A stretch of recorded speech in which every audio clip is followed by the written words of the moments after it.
Olá, seja bem-vindo ao nosso canal. Aqui você sabe que a sua presença é imprescindível e a sua opinião é mais do que válida.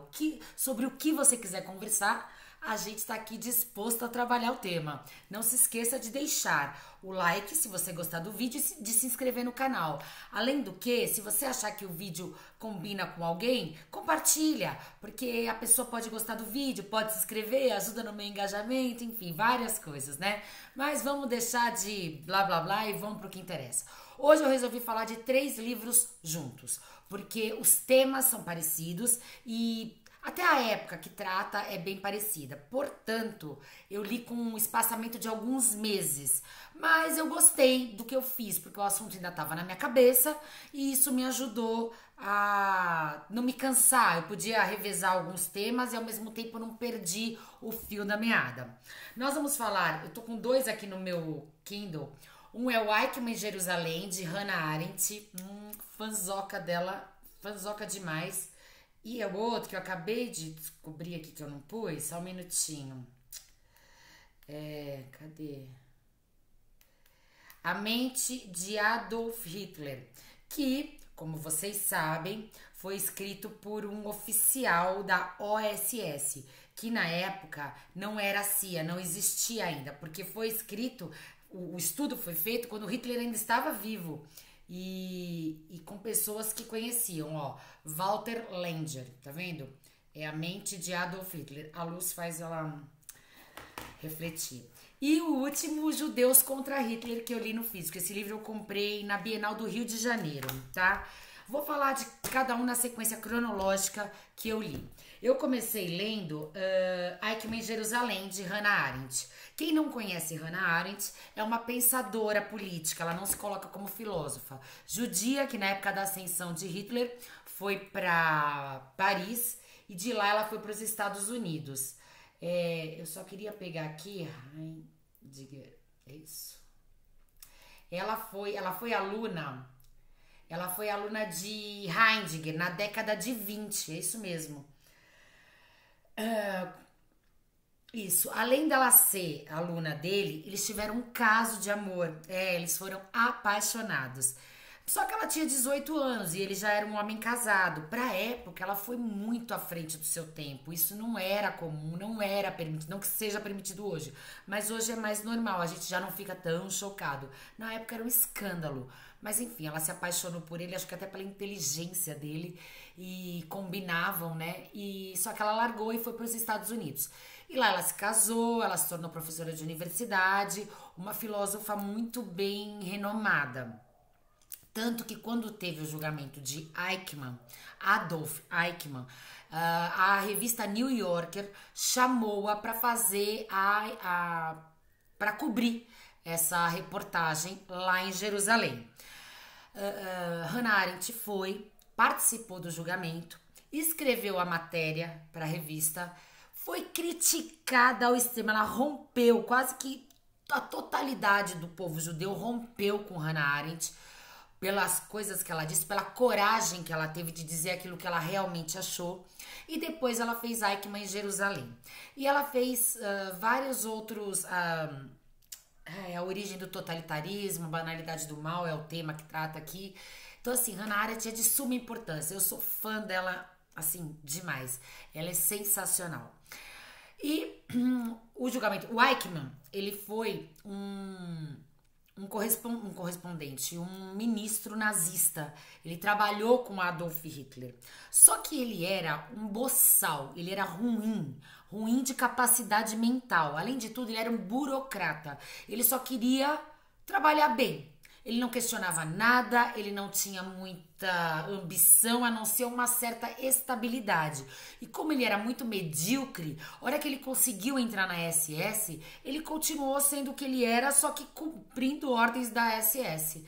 Ou seja, ele fazia tudo que o partido nazista mandava ele fazer. E sem questionamento nenhum. Tem um filme, eu assisti não faz muito tempo, com... Oh, meu Deus do céu, eu vou lembrar, eles estão numa reunião quando eles decidem, sem a presença do Adolf Hitler, mas ele que organiza toda a reunião para execução de todos os judeus. É um filme Não é, é com... Oh, meu Deus, como é que é o nome dele? Aquele inglês foi casado com a Emma Thompson. Pois eu lembro, falo aí pra vocês. O filme é um pouco cansativo, muito diálogo, mas de muita importância histórica. Bom, e ela foi pra lá, assim como todos os demais, achando que Eichmann era um monstro, porque afinal ele fez parte de uma época de um partido que matou 6 milhões de judeus, fora o resto que morreu na Segunda Guerra. Então todo mundo pensou que ele fosse, né, o braço direito do Adolf Hitler e mal como ele. E Hannah Arendt não viu isso.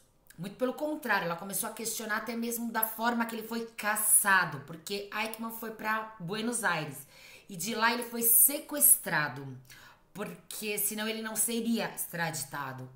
E ele foi sequestrado e levado para Jerusalém. Primeira coisa, ela achou ruim que ele foi sequestrado. Não era para ser dessa forma. Segundo, ele não deveria ser julgado em Jerusalém, na pátria dos judeus. Não, ele deveria ser julgado num tribunal mundial, que um neutro, que não tivesse qualquer peso na hora de falar. E esse foi de julgar. E esse foi um dos argumentos do Eichmann, do advogado do Eichmann, que por sinal era judeu. E também a sociedade judia ficou contra ele. E os juízes judeus se consideraram capazes de julgar isso com total isenção. Certo, errado, não sei se dava para apelar na época para algum tribunal superior que pudesse vir a intervir. Bom, Hannah Arendt começou a discutir isso, achou errado, começou a pôr essa situação e lá ela começou a ver que ele não era um mal, ele não era o monstro que todo mundo pintava, não. Ele era apenas um burocrata, um homem medíocre que cumpria ordens sem questionamento. Então ele era tão medíocre que não dava nem para ele ser mal. Mas quando eu vou relatar o que aconteceu nesse livro, em alguma roda de amigos, o pessoal muito focado no que o nazismo fez começa a ficar contra mim. Como assim você acha que ele não foi mal? Porque o próprio Eichmann não se considera culpado. Ele fala, eu não matei nenhum judeu. Realmente, ele não pegou a faca e matou, não ligou a câmera de gás, não fez nada disso, não pegou a arma e matou. Não, ele simplesmente carimbava os documentos que autorizavam os trens a levarem os judeus para os campos de concentração. Ou seja, ele fez parte de toda a artimanha montada pelos judeus. Só que ele se coloca como se ele não tivesse feito nada. E Hannah Arendt diz exatamente isso. Ele era tão medíocre que ele não consegue se considerar culpado. Então, assim, eu não vi um monstro, eu vi apenas um burocrata, uma capacidade limitada, né, mediana para baixo de inteligência que pudesse vir que apenas cumpria a ordem, não vinha a pensar alguma coisa, a questionar algo, mesmo porque se ele questionasse algo, conta-se no livro que alguns nazistas poderiam questionar, mas você acha mesmo que dava para questionar a ordem de Hitler? Nós já vamos para outra parte do outro livro, que é A Mente de Adolf Hitler. Eu entendo que não. Mesmo antes de ler A Mente de Adolf Hitler, eu já achava que não dava para questionar as ordens dele. Ou tinha que cumprir ou eu morria. Mas aí você tem que ver. Você prefere matar ou morrer? Não sei. Vai muito da perspicácia, dos valores e dos princípios de cada um no momento da situação. Não dá para eu vestir os sapatos dele. Esse anacronismo não dá para ser feito. Bom, porque senão fica muito fácil, né? Principalmente a gente sabendo que a Alemanha perdeu. Na época que ele tava, a Alemanha tava ganhando. Então, sei lá se ele ia questionar alguma coisa ou não. Sei lá se ele discordava de alguma coisa. Nem isso dá pra saber. De tão limitada que é a cabecinha dele. Né? Por isso que eu insisto pra gente estudar, ler, pra gente não ficar limitadinho a um burocrata que só carimba, né? O que eu tô carimbando? O que tá acontecendo? É pra fazer? Não é pra fazer? É bom? É ruim? Por que matar? E aí, quando você assiste esse filme, que eu vou colocar aqui na legenda, você percebe que ele organizou toda a reunião. Ele chamou todo mundo. Ele preservou para que não tivesse ata. Ele preservou para que telefonemas não interrompessem. Ele preparou o almoço. Ele fez, sabe assim, tudo certinho, ou seja, ele cumpria ordens, ele era um executor, ele não era a cabeça de nada. Hannah Arendt fala isso. E a comunidade judia brigou com Hannah Arendt, rompeu com ela. Mas que mulher, hein? Que coragem de dizer o que ela disse. Que mulher que continuou fiel aos seus princípios e aquilo mesmo que ela entendeu como verdadeiro diante das situações. Outra coisa que ela põe no livro dela é que muitos judeus ajudaram na execução dos próprios judeus. Aí nas minhas rodas de amigos, muita gente fala, mas toda guerra tem aqueles que fazem traição. Sim, tem. Só que muitos judeus. Se você assistiu o filme O Pianista, nós já fizemos resenha aqui dele, se eu não me engano, ele, ou tá no Instagram, tinha uma polícia judia e ele chamava os judeus para fazerem parte da polícia para coordenar os próprios judeus. Ou seja, tinha muita dissidência ali. Tinha muita gente que desertava do povo judeu para não morrer. Podia até não concordar, mas era mais forte a vontade de viver. Quem é que vai questionar? Quem é que vai valorar o peso de uma vida ou não? Cada um sabe o que faz. E ela diz que, além de tudo, muitos judeus que foram depor no julgamento do Eichmann disseram que não conheciam, que nunca tinham visto o Eichmann. Porque nunca ele foi o executor, nunca ele enfrentou um judeu. Então ele simplesmente não era lembrado como os demais. Agora, quando a gente parte já para a mente de Adolf Hitler, que aí eu faço o link aí com o livro, por conta da Hannah Arendt dizer que podia questionar as ordens de Hitler, não sei. Hitler era uma criança que sofreu muito. Ele sofreu com o pai, que era uma pessoa boa, mas quando bebia era agressivo. O pai casou com a sobrinha, que era a mãe de Adolf Hitler. 2 filhos morreram antes dele nascer. Então, quando ele nasceu, ele foi muito mimado, com medo que ele morresse. A mãe cuidou muito bem dele. Depois dele veio um outro irmão, que aí ele perdeu o reinado dele, aí ele ficou com raiva desse irmão. E assim foi, a família meio degringolando, sabe? E Hitler viveu nas ruas, viveu em Viena, ele queria ser artista plástico. Ele fez 2 vezes prova para a Academia de Belas Artes de Viena e não passou. E os professores daquela época não eram esses hoje, senta aqui, vamos conversar. Não era nada disso, você não é bom e sai daqui que você não tem jeito pra coisa. Isso, para uma personalidade abalada como é Adolf Hitler, é algo que mexeu demais com ele. Ele diz que o pai dele não queria que ele fosse artista plástico. Agora tem umas outras pessoas que foram entrevistadas por Walter Langer que falam que não, que o pai dele não ligava, contanto que ele trabalhasse, o pai dele não ligava que ele fosse. Bom, e aí ele ficou meio que vivendo por aí, em pensões, sujo, muito sujo. Isso causa nele depois uma ojeriza à impureza. Tudo para ele era muito impuro. Ele tinha medo de ser envenenado, ele tinha medo de comer coisas impuras, ele tinha medo de sujeira. Só que lá no início ele vivia por muito tempo sem tomar banho, porque ele não tinha condições. Aí quando ele conseguia vender um quadro que ele pintava, ele também não economizava, não investia, ele só gastava, ficava na ociosidade, para depois ir perseguir de novo as coisas e tal. Quando ele se achou, foi no exército, na Primeira Guerra. E ele tinha uma certa inteligência. E o general dele colocou numa situação ou da propaganda do exército ou da inteligência do exército, porque na verdade ele era meio ruim como soldado de frente de batalha e muitos homens tiravam sarro dele por isso, e isso também afetou muito o caráter dele. E ao final, quando a Alemanha perdeu a guerra, ele se sentiu vazio.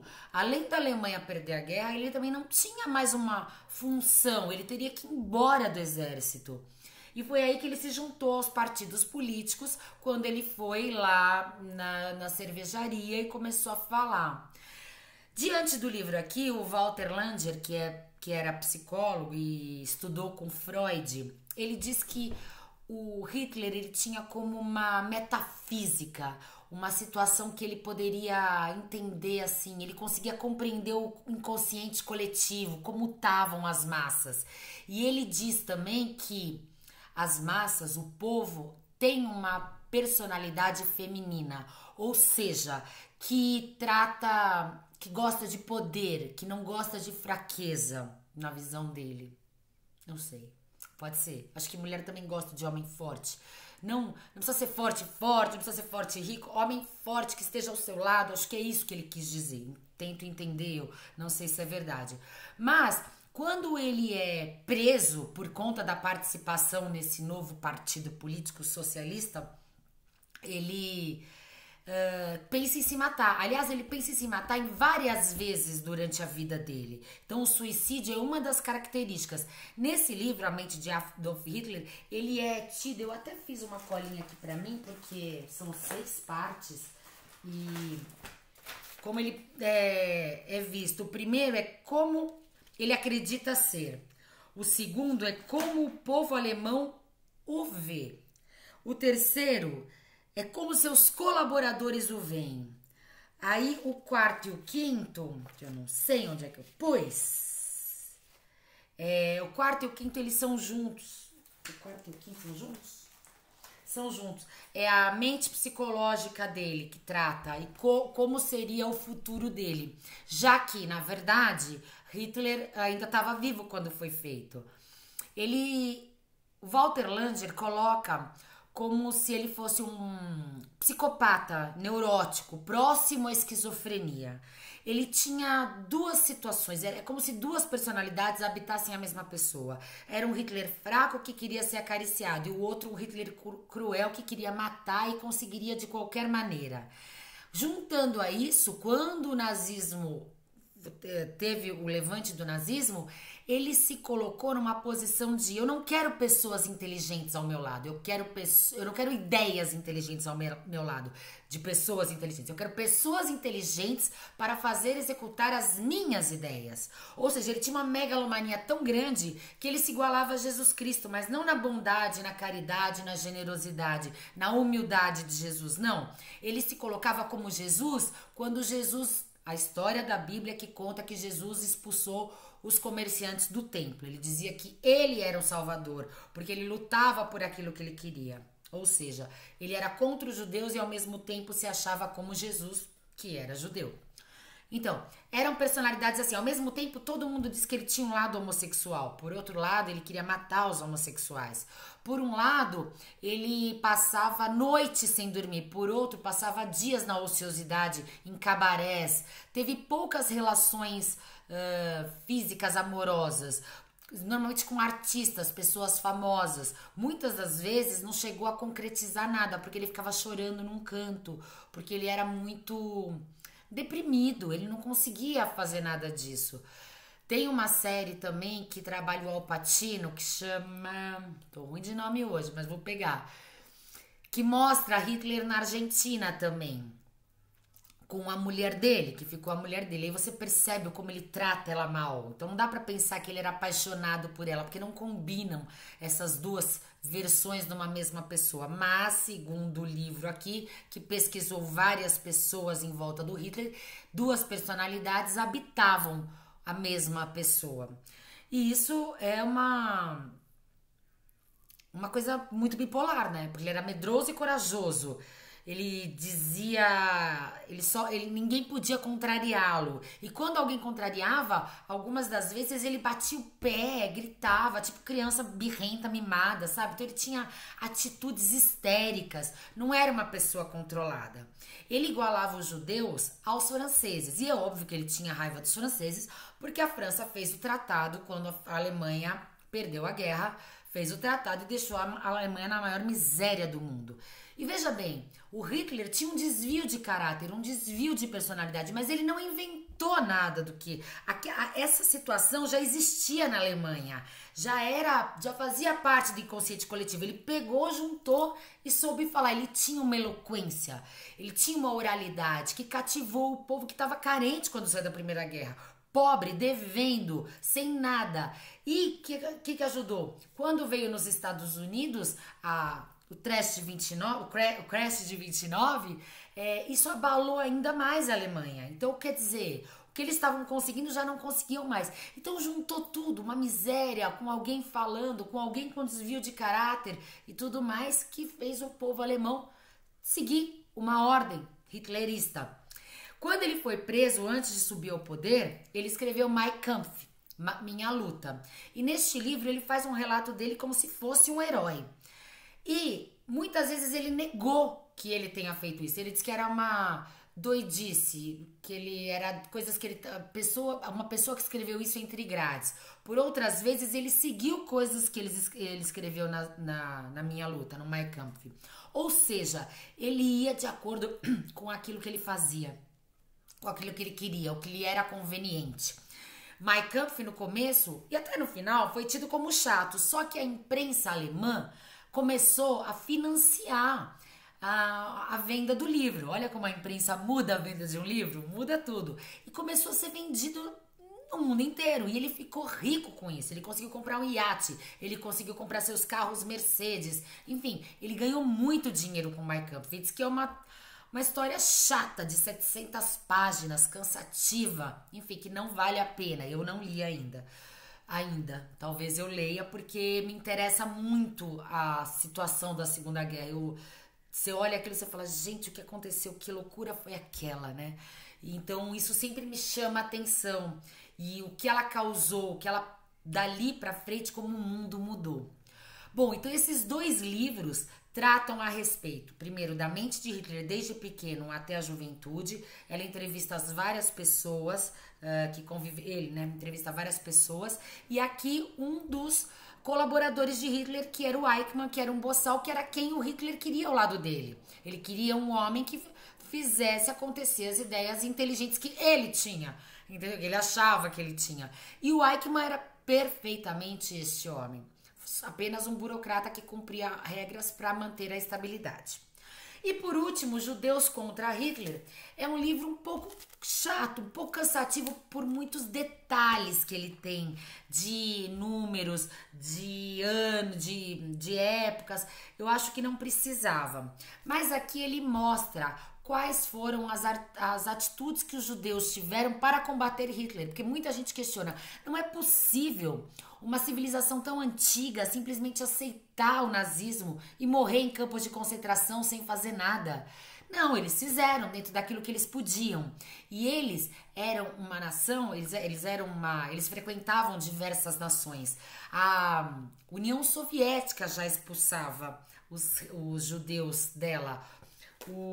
Tem uma parte aqui que eu vou até perguntar para o autor, vou escrever para ele. Os czares já expulsavam os judeus da União Soviética. Agora, por quê? Me explica. Eu não consigo entender. E aqui tinha a antipatia sequencial de Stalin pelos judeus. Então eles estavam meio assim, só que o Stalin aproveitou a inteligência deles, colocou-os para estudar em universidades e utilizou da inteligência para se armar, para armar o seu exército. Assim também fez nos Estados Unidos. E assim foi a sequência dos judeus. Eles, se eu não me engano, chama Partisans. Eu queria muito saber. Os Partisans, eu vou achar aqui para poder falar para vocês.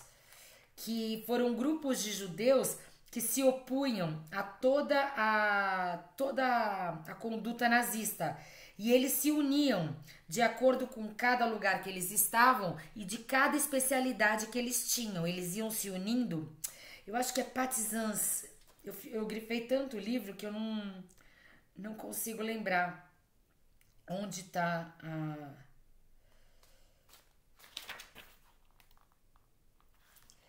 E depois, nos Estados Unidos, também houve uma parte contrária aos judeus, que ficou favorável ao nazismo. Então, dentro dos Estados Unidos, eles também sofriam perseguições, mas eles conseguiram se unir para poder combater onde eles pudessem. Partisans, achei. O combate partizan, eu acho que fala, não derrotou os alemães, mas sem dúvida apressou a derrota deles.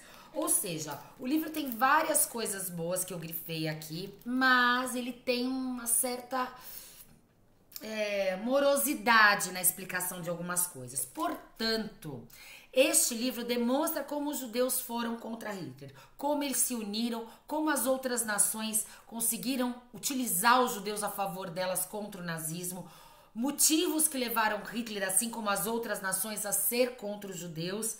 E também ele faz o link aqui quando falam que os judeus não combateram os alemães. Combateram, eles combateram. E aqui tem as explicações.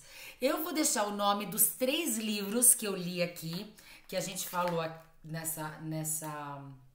aqui, ó, o Eichmann em Jerusalém, neste vídeo, e A Mente de Adolf Hitler e Os Judeus contra Hitler. Eu vou deixar o nome deles, assim como o nome do filme que eu assisti, para que vocês, caso se interessem pelo tema, venham a analisar, venham a ler, venham a falar comigo. Se tiverem alguma opinião, se já leram esses livros e quiserem falar alguma coisa, deixar opinião, discordar de mim, concordar, fiquem à vontade. Vocês sabem que a opinião de vocês é muito bem-vinda. Portanto, essas são as minhas indicações, a resenha feita aqui, e eu espero que vocês tenham gostado. Eu consegui resumir em 25 minutos 3 livros grandes que tratam de um tema muito importante e que acho que faz vista. Acho que vocês precisam ler para poder mudar, para poder concretizar aquilo que vocês sabem, para poder emancipar algum pensamento que esteja ainda na fase infantil. Tá bom? Muito obrigado. Por favor, se gostou, deixa um like. Não esquece de se inscrever e de compartilhar o vídeo se você puder. Valeu!